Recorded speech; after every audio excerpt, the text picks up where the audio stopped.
Overcoming barriers to communication. Barriers discusses above interfere with receiver's understanding of the sender's message. They result in loss of time, money, energy, productivity, and profits of a company. Some of the ways in which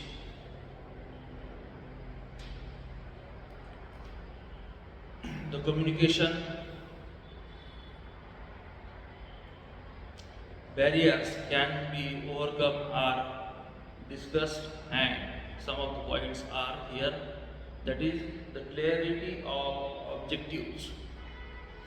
The purpose or clarity of communication must be clear. The sender should be clear of the idea or thought that he wishes to convey to the receiver. What needs to be communicated, when, where, how, and to whom provides clarity to the communication process. Clear communication is precise, simple, and free from technical words and semantic problems. Language. Simple and easy language should be used. Meaning of technical words, if used, must be explained to the receiver to avoid misunderstanding. Written communication can be improved by using simple words and phrases, short and familiar words, charts, illustrations, and examples. Short sentences and paragraphs, and avoiding unnecessary words. Oral communication can be improved by using examples to illustrate goals, simple and easy language, and obtaining feedback from the receiver. Proper planning. Message must be planned before they are communicated to the receiver. In case of written communication, for example, the sender of information must read the message himself or get it read through someone else before transmitting to the receiver. This enhances the efficacy of message. This is important in proper planning. Then, improved gestures. Verbal communication must correspond with non-verbal communication, facial expression, gestures, and body postures. Should here have a good verbal messages. If you wish to praise your employee, do it with a simple and pat on his back rather than wearing a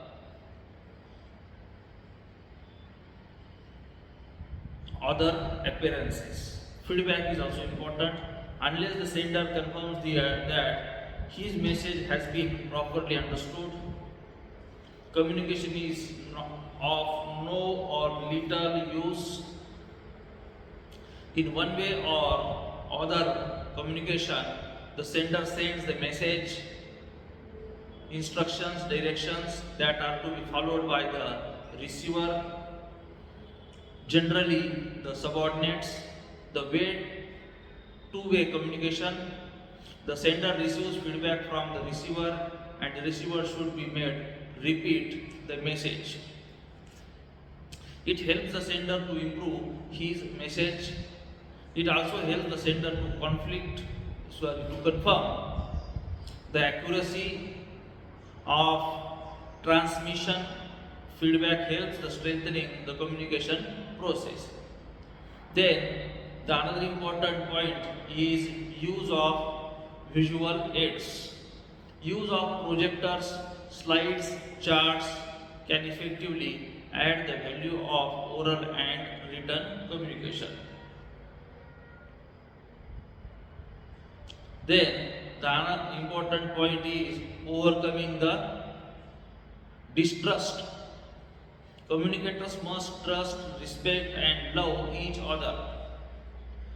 If senders and receivers have amicable and friendly relations with each other, then transmission of messages will be more effective. Then improvement in listening skills. Receiver of information should develop his listening skills. He should listen to and conceptual the message rather than simply hearing. Development of listening skill is an important tool that improves the overall the communication process.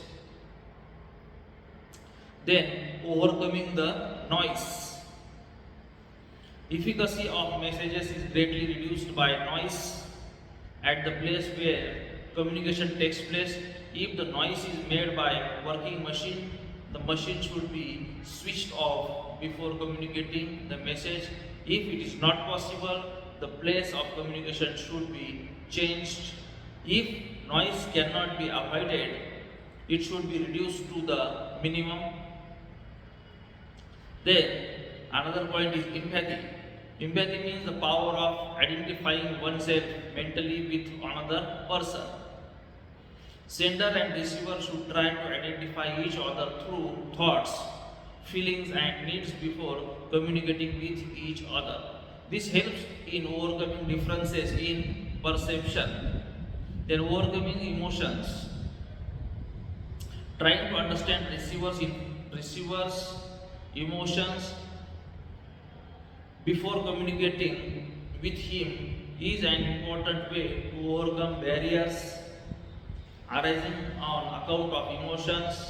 A person who is sensitive to mood should be talked to when he is happy.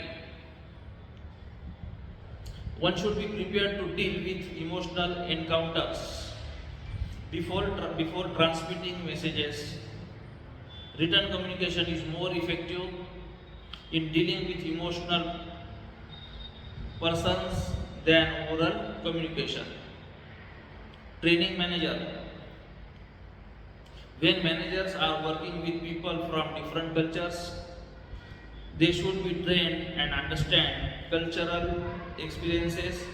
Language translators can also be appointed who know the language and culture of different countries.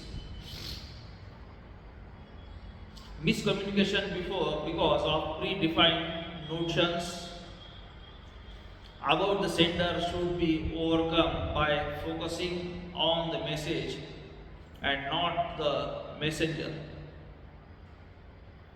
If X does not like Y, then X is likely to have negative attitude towards the Y in communication. Personal bias and prejudiced minds may be there. Then open mind. We all must be receptive to ideas, suggestions, and improvements. We can always learn from others. We must have open minds, invite and accept suggestions, and improve our abilities to communicate better than what we can be at present. Then another point is of the attentiveness. Paying attention to and listening to what one is reading improves communication between the sender and the receiver. Attention is necessary for clear transmission of ideas, thoughts, and information. Then the choice of medium. Choice of right medium of communication is necessary for effective communication. Official information should be sent through formal channel while on the same should be obtained through informal channel. Organization structure.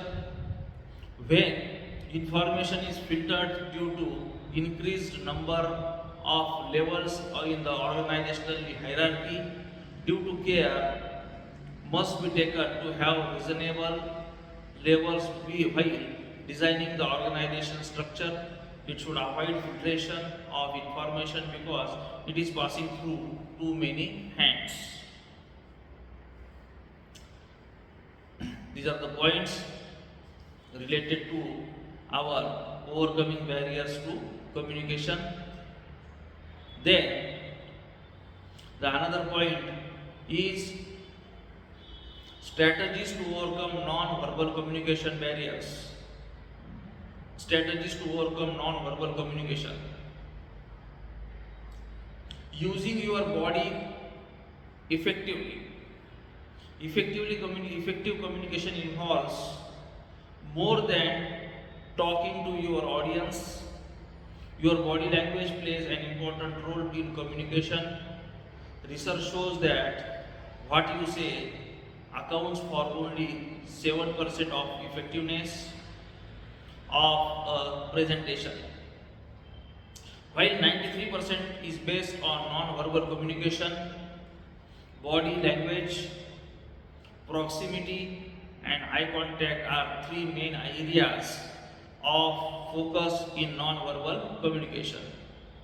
Remember, it is not what you say, but how you say it is if it that often matters most in communication. Some areas to consider while presenting includes facial expressions, posture, gesture, movement, proximity, building a rapport, length of eye contact, movement of eyes, search for friendly eyes.